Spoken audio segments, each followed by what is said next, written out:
Hey there, movie lovers!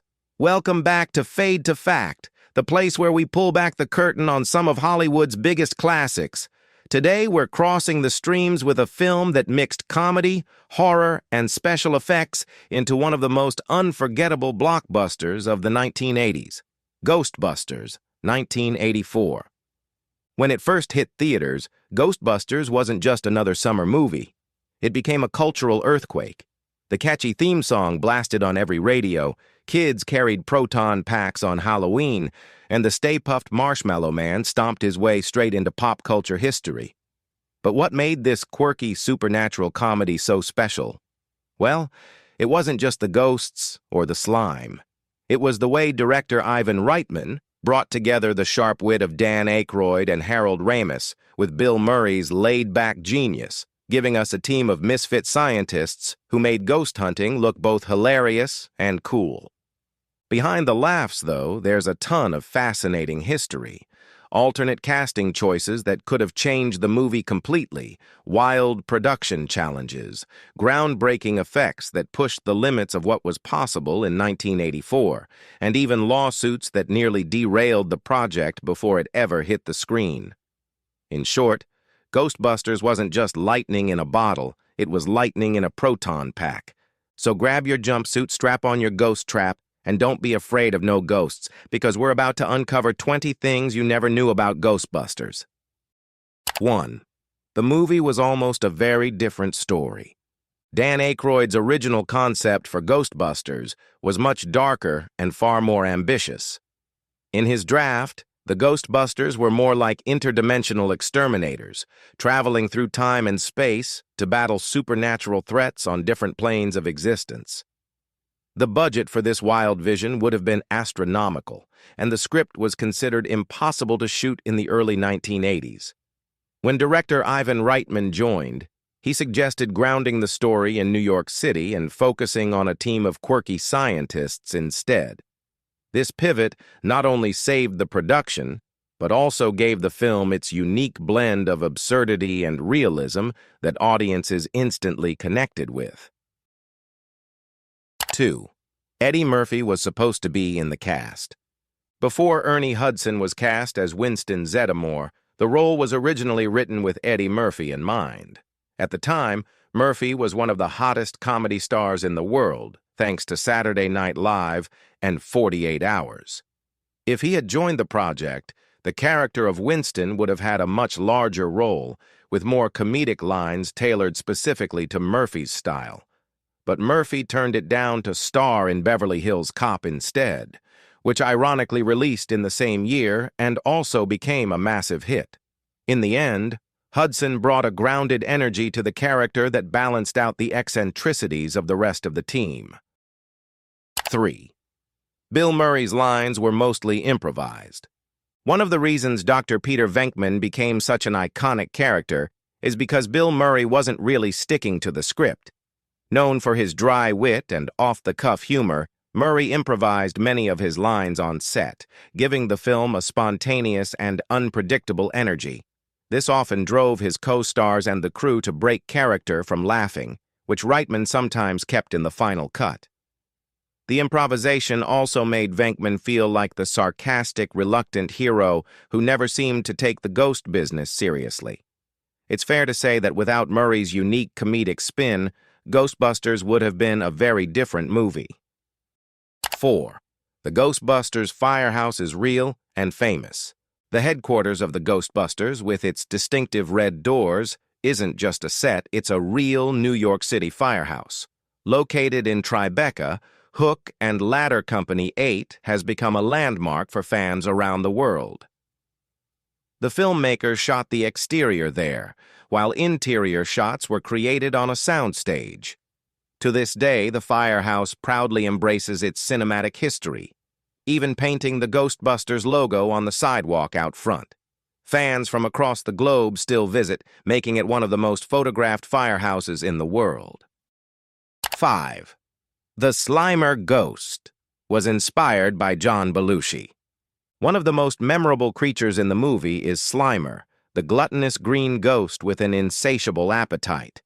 Dan Aykroyd has openly admitted that Slimer was modeled after his late friend and Blues Brothers co-star, John Belushi. The ghost's messy eating habits and chaotic energy were meant as a tribute to Belushi's larger-than-life personality, particularly his famous food fight scene in Animal House.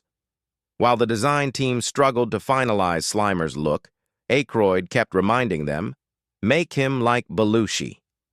The result was a character so iconic that Slimer became a mascot for the franchise, appearing in cartoons, toys, and even commercials long after the film's release. 6. The Marshmallow Man was a real suit. The towering, stay-puffed Marshmallow Man wasn't a piece of CGI. It was actually a man in a giant foam suit. The special effects team built several suits, each over 100 pounds, and filled with layers of foam and rubber to make the character look soft and bouncy on screen. Actor Bill Bryan, who wore the suit, had to perform in sweltering heat under studio lights, often losing pounds of sweat during a single take. The cityscape he rampaged through was actually a detailed miniature set, complete with tiny cars and streetlights. The combination of Bryan's physical performance and old-school effects gave audiences one of cinema's most memorable monster reveals. 7. Gozer almost looked very different. The final form of Gozer, the big bad of the movie, ended up being a strange mix of glam rock and supernatural menace. But in early drafts, Gozer was imagined as a giant monster with a more terrifying, demonic design. The production team realized their budget couldn't handle such elaborate effects, so they went in a different direction. Casting Yugoslav model Slavica Jovan gave Gozer an ethereal, otherworldly presence that fit perfectly.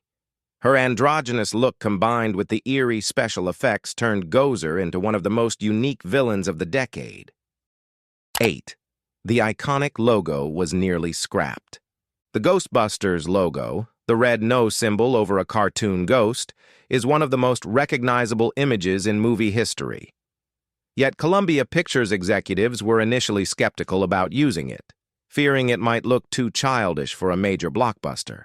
Designer Michael C. Gross fought hard to keep it, arguing that the simplicity and humor perfectly matched the film's tone. Once the logo appeared in the film's marketing, audiences immediately embraced it. Today, it remains not only a movie symbol, but also one of the most enduring pop culture logos of all time. 9. Filming in New York was a challenge. Shooting on the busy streets of Manhattan wasn't easy, especially with huge crowds following Bill Murray and Dan Aykroyd everywhere they went. Scenes like the one in which the Ghostbusters run down the street in their proton packs often attracted hundreds of bystanders who accidentally ended up in the background. The crew had to film quickly and improvise around New Yorkers who refused to move. In some shots, genuine reactions from pedestrians can be seen as they stare at the actors in disbelief. This chaos actually added to the movie's sense of authenticity and urban energy. 10. The studio was sued over the name. Believe it or not, Columbia Pictures didn't own the rights to the name Ghostbusters when they began filming. A live-action TV show from the 1970s, also called The Ghostbusters, was owned by Filmation, who quickly filed a lawsuit. For a while, the studio considered alternative titles like Ghost Stoppers or Ghost Breakers. Fortunately, a deal was struck during production that allowed Columbia to use the title.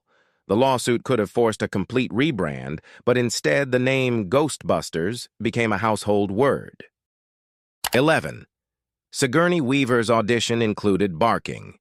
Sigourney Weaver, fresh off her success in Alien, wanted the role of Dana Barrett badly. To stand out during her audition, she performed the scene where Dana transforms by literally barking and growling like a possessed dog. The unexpected move stunned Ivan Reitman, but he immediately knew she was the right fit. Her willingness to embrace the bizarre tone of the script impressed everyone. That combination of grace and fearlessness gave Dana the perfect blend of charm and horror. 12. Rick Moranis created his character on the fly. Louis Tully, Dana's awkward neighbor, was not always written as the eccentric accountant we know today. Originally, John Candy was supposed to play the role, but he dropped out over creative differences.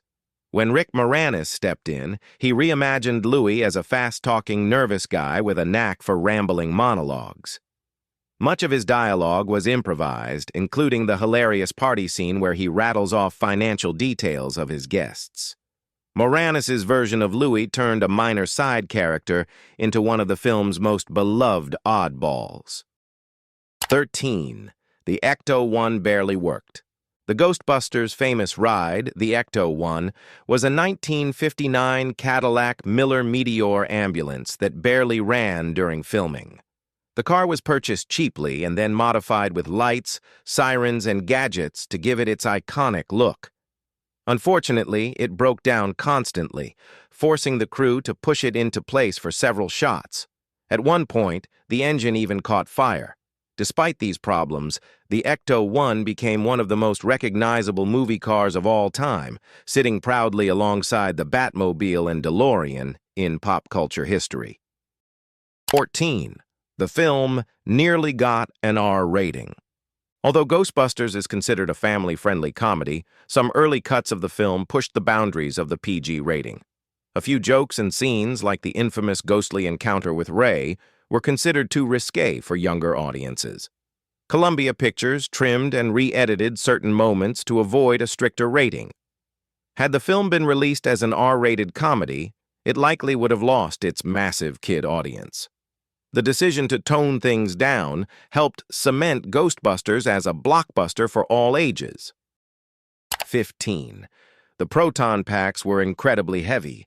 The Ghostbusters proton packs looked amazing on screen, but they were brutal for the actors to wear. Each pack weighed around 30 pounds, with metal frames and practical lights and wires attached. Cast members often complained about back pain from carrying them through long shoots. Bill Murray once joked that the real ghosts were the chiropractors waiting after production. Despite the discomfort, the heavy packs gave the film a sense of realism that modern CGI might not have captured. 16. The library ghost scene was shot in reverse. The film's eerie opening scene in the New York Public Library features a terrifying ghost that shifts from calm to monstrous. To create the effect, the production team filmed the actress performing the scare in reverse and then played it backward during editing. Combined with practical makeup and smoke effects, the sequence became one of the most chilling moments in the movie. Many fans consider it the scariest part of the entire film. It set the tone perfectly by blending humor with genuine horror right from the start. 17. The cast was constantly cracking up. With so many comedians on set, it was nearly impossible to get through a scene without someone laughing. Dan Aykroyd, Harold Ramis, and Bill Murray often competed to see who could improvise the funniest lines, causing frequent breaks in shooting. Even Reitman sometimes let the cameras roll and captured genuine laughter from the actors. This gave certain scenes an authentic, chaotic energy that audiences could feel. It's one reason why the chemistry among the Ghostbusters still feels so natural decades later. 18. Ray Parker Jr. wrote the theme song in a hurry. The Ghostbusters theme song is almost as famous as the movie itself, but it was written under extreme pressure. Ray Parker Jr. was given just a few days to come up with a catchy track after several other artists turned down the job. He was inspired late one night when he saw a cheesy commercial for a local exterminator and realized he could write the song like a jingle. The result was a tune so infectious that it topped the Billboard charts for 3 weeks straight. "Who you gonna call?" instantly became one of the most quoted lines of the 1980s. 19. The movie saved Columbia Pictures. When Ghostbusters became a massive box office success, it didn't just make the cast famous, it helped save its studio. Columbia Pictures was struggling financially in the early 1980s, with several flops putting the company at risk. Ghostbusters earned nearly $300 million worldwide, making it the highest-grossing comedy of its time. The film's success kept the studio afloat and opened the door for sequels, cartoons, toys, and endless merchandising. Without it, Columbia might not have survived the decade. 20. The film was nominated for Oscars. Despite being a wacky supernatural comedy, Ghostbusters earned serious recognition from the Academy Awards. It received nominations for Best Visual Effects and Best Original Song, proving that the industry respected its technical achievements as well as its cultural impact. While it didn't win either category, the nominations cemented the movie's legacy as more than just a comedy hit. Decades later, it remains a benchmark for mixing genres, showing that a film could be scary, funny, and groundbreaking all at once. Few blockbusters since have managed that same balance. And that's it. 20 surprising facts and behind-the-scenes secrets that turned Ghostbusters into one of the most unforgettable films of the 1980s. From near casting changes and production lawsuits to improvised lines and a giant foam marshmallow suit, the movie's journey was almost as wild as the story itself. Against all odds, it became a cultural juggernaut that still resonates decades later. Ghostbusters didn't just entertain, it gave us a theme song that topped the charts, a logo recognized worldwide, and characters who feel timeless. Even now, new generations keep discovering the movie, proving that its mix of comedy, horror, and heart never goes out of style. So next time you hear "Who You Gonna Call?" you'll know just how much history went into creating that iconic moment. Thanks for watching Fade to Fact. If you enjoyed this trip through movie history, don't forget to like, subscribe, and drop a comment on which classic we should explore next. Until then, remember, we ain't afraid of no facts.